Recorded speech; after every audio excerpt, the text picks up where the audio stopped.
आज का सुसमाचार मत्ती अध्याय 26 पद संख्या 14 से 25। तब 12 में से एक यूदस इस्करियोती नामक व्यक्ति ने महायाजकों के पास जाकर कहा, यदि मैं ईसा को आप लोगों के हवाले कर दूं, तो आप मुझे क्या देने को तैयार हैं?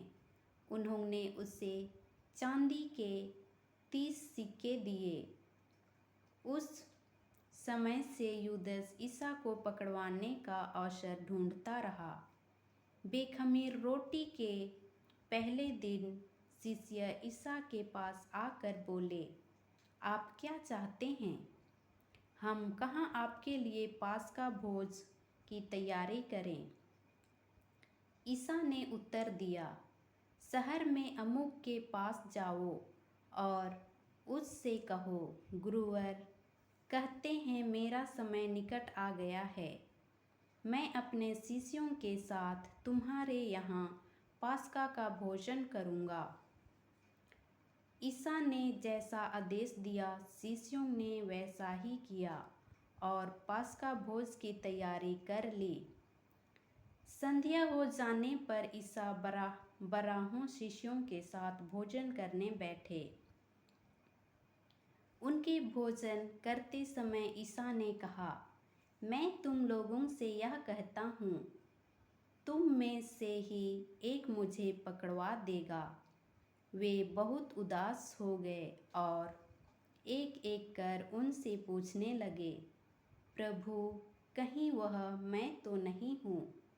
ईसा ने उत्तर दिया, जो मेरे साथ थाली में खाता है वह मुझे पकड़वा देगा। मानव पुत्र तो चला जाता है जैसा कि उसके विषय में लिखा है, परंतु धिक्कार उस मनुष्य को जो मानव पुत्र को पकड़वाता है।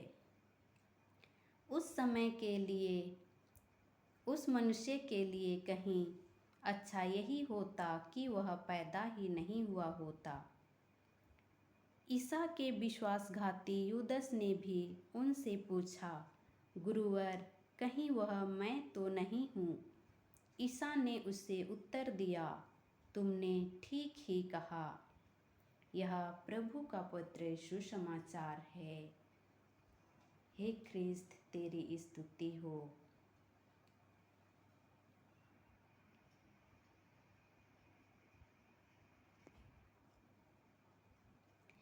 मनन चिंतन।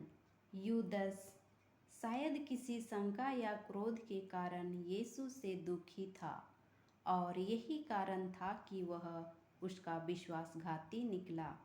यही वजह थी कि यीशु के साथ बहुत दिनों तक रहने पर भी उसका हृदय यीशु की ओर उन्मुख नहीं हुआ।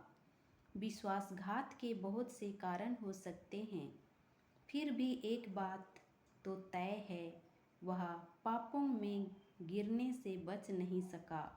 यहाँ तक कि वह अपने गलतियों को स्वीकार ही नहीं कर सका। अंतिम पहलू में जब उसे रोटी का टुकड़ा दिया गया, उस समय भी वह पछतावा कर सकता था, पर उसकी बड़ी समस्या यह थी कि वह पाप का आदी हो चुका था। उसकी हर गलतियों का जवाब उसके पास था। उसकी मृत्यु के पहले कहीं तो अस्वीकारना ही उसका अंतिम पाप था होगा। हम लोग पापी हैं और पाप से अछूत नहीं हैं, पर हमें यह याद रखना चाहिए कि पाप करने से बड़ी चीज़ें होती है, उसे स्वीकारना जो हमें पाप से निकालने में मददगार होता है और हमें शांति प्रदान करती है। आमीन।